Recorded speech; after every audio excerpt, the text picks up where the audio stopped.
လုပ်လေးရှိတယ်ဒီအပေါ်ရန်ပေါ့နော်ဒါမျိုးဖြတ်လိုက်တဲ့ဟာလေးတွေ sunspot လေးတွေကိုဥမာမှဲ့ကြောက်ပဲထားပါတော့ကွာဒီလိုဟာကိုပန်နဲ့ဖြတ်တာအလုပ်ဖြစ်လားမဖြစ်ဘူးလားဆိုပြီးတော့မှပြောလို့ပေါ့နော်ဝေကိုတိုင်းလေးခဏခဏတော့ပြောတယ်ဒါပေမဲ့ဝေဒီမှာ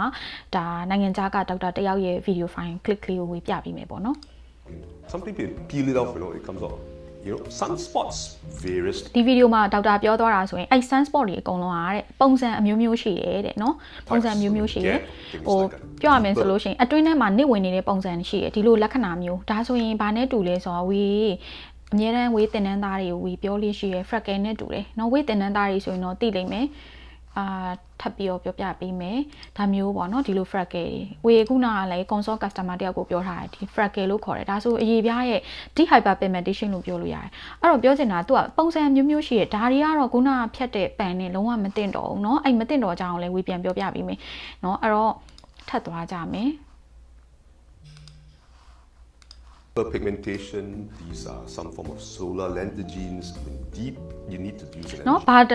လိုအပ်လဲဆိုရင် energy based device တွေကိုလိုအပ်တယ် energy based device ဆိုတာတနည်းအားဖြင့်ပြောရင်လေဆာပြစ်ဖို့အတွက်ပြောတာအဲ့တော့ခုနကဝေပုံနဲ့ပြထားသလိုမျိုးဆိုဒါ skin ကို freckle လို့ခေါ်တယ် freckle ဆိုအဲ့လိုမျိုးအပေါ်ယံလေးဖြတ်တယ်လို့မျိုးလေးဖြတ်ရုံနဲ့လုံးဝမပြောင်းနိုင်ဘူးပေါ့နော်ဘာကြောင့်လဲဆိုတော့ဒီ hyperpigmentation ကပုံစံအမျိုးမျိုးရှိတယ်အသက်အရွယ်အရာဖြစ်နေတဲ့ type တွေလည်းမတူဘူးအယောင် color တွေလည်းမတူဘူးเนาะပြီးတော့ဖြစ်ပုံဖြစ်နည်းတွေလည်းမတူကြတဲ့အတွက်ကြောင့်ဖြတ်လို့ရတာရှိတယ်ဖြတ်လို့မရတာရှိတယ်အဲ့တော့တချို့ဖြတ်လို့မရတဲ့ဟာတွေဖြတ်ပြီးတော့နောက်ဆုံးဘာဖြစ်လဲဆိုရင်အချိန်ကုန်တယ်ပတ်စံကုန်တယ်တင်းတိတ်ဆွဲသွားတဲ့လူတွေကအစားဖြစ်နိုင်နေပေါ့နော် based device. But very often you get superficial stuff. You see some of the older generation. နောက်အသက်ကြီးတဲ့သူတွေ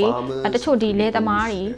နောက်အသက်50 60အရွယ်ရှိတဲ့လူတွေနောက်နေရောင်ခြည်နဲ့မကြာခဏထိတွေ့မှုများတဲ့လူတွေအဲ့လိုနေကြောင်းဖြစ်တဲ့ဟာမျိုးလေးပေါ့နော်သူဆိုရင် superficial ဖြစ်တဲ့အတွက်ကြောင့်မလို့เนาะအဲ့ဒါလေးတွေဆိုလို့ရှိရင်เนาะဖြတ်လို့ပြတ်နိုင်တယ်ဒါပေမဲ့ခုနကပုံထဲမှာပြတဲ့ freckle လိုဟာမျိုးတွေဆိုတော့လုံးဝမပြောင်းနိုင်တော့ဘူးအရေးပြားအတွင်းပိုင်းထဲမှာဖြစ်တာဟုတ်တယ်အဲ့တော့ဒီလိုမျိုးဒါလူတိုင်းလုံးတဲ့နေတဲ့အထဲမှာမပါဘူးလုံးလို့ရတာရှိရယ်လုံးလို့မရတာရှိရယ်အဲ့တော့ဒီ video file မှာလည်းသွားပြီးတော့ဝင်ပြီးတော့လေ့လာလို့ရတယ်ပေါ့နော်အဲ့တော့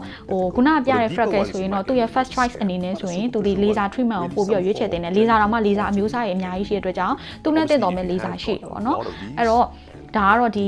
ဟာနဲ့ပတ်သက်ပြီးတော့လာပြီးတော့ရှင်းပြပေးတာပေါ့နော်တော်တော်များများလဲအားလုံးသိကျင်ကြလိမ့်မယ်လို့လည်းထင်တယ်အခုလက်ရှိလဲပို့ပြီးတော့လည်းအလုံးများတယ်เนาะအဲ့တော့တခြားလေးရွေးချယ်ပြီးတော့တခြားလေးမေးမြန်းပြီးတော့မှလုပ်ကြပါဘာကြောင့်လဲဆိုတော့ဒီမှာဆိုလို့ရှိရင် treatment က is not done correctly ဆိုတာကိုယ့်ရဲ့မျက်နှာမှာလုပ်လို့ရလားမရလားဆိုတာကိုမသိဘဲနဲ့ဆိုင်ရလဲလုပ်ပေးလိုက်တယ် clinic ကလည်းလုပ်ပေးလိုက်တယ်ကိုယ်တိုင်းလည်းတခြားဒါတွေကိုမသိထားဘူးဆိုလို့ရှိရင်ဘာတွေဖြစ်နိုင်လဲဆိုရင်နောက်ဆက်တွဲဆိုးကျိုးအနေနဲ့เนาะ scar တွေဖြစ်လာနိုင်တယ်ပြီးရင်နောက်ဒီ melasma ပေါ့နော်တင်းတိတ်တွေဆွဲသွားတဲ့အထိကိုဖြစ်သွားနိုင်တယ်ဒါကတော့ knowledge တစ်ခုအနေနဲ့ sharing လုပ်ပြရပါတော့အဲ့တော့ဒီလိုမျိုးအကြောင်းအရာတွေသိကျင်နေဆိုလို့ရှိရင်ဝိစီမှာတင်နန်းနေရှိတယ်ပေါ့နော်တင်းတိတ်ဆိုတင်းတိတ်နဲ့ပတ်သက်တဲ့တင်နန်းနေရှိတယ် cosmetology ဆေးပိုင်းနဲ့ပတ်သက်တဲ့တင်နန်းနေရှိတယ် skin master ဆိုတဲ့အခြေခံတင်နန်းနေရှိတယ်အဲ့တင်နန်းတွေမှာလည်းလာ join ပြီးတော့လည်းလေ့လာလို့ရတယ် skin ပိုင်းအခြေခံမရှိတဲ့သူတွေကအစားတက်လို့ရအောင်လို့စီစဉ်ထားရပေါ့နော်